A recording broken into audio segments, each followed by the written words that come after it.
Lewis structure for carbon monoxide. Pause the video and try this.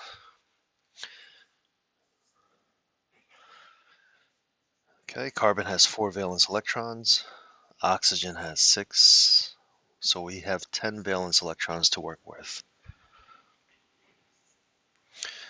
We're going to need a bonding pair, so that's going to leave us with 8 electrons.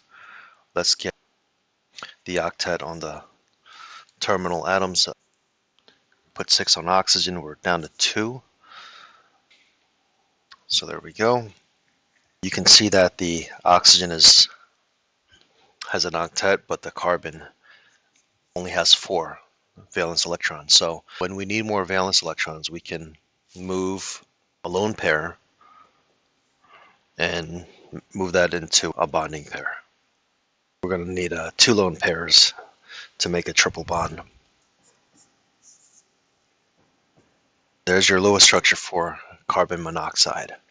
Now if we take a closer look, I'll put the carbon's original 4 valence electrons in red, and then oxygen's original 6 valence electrons in blue,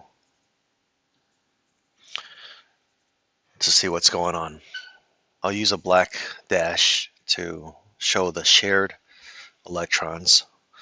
So there's a bonding pair there, and there's a bonding pair there. We can't create another bonding pair using 1 electron from each of these atoms, because then carbon will be short of the octet.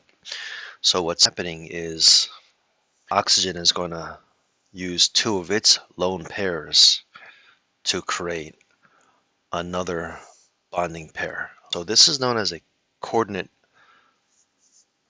covalent bond. And sometimes that's illustrated with an arrow indicating that those bonding pairs of electrons both originated from, in this case, oxygen. Okay, so there's your Lewis structure for carbon monoxide.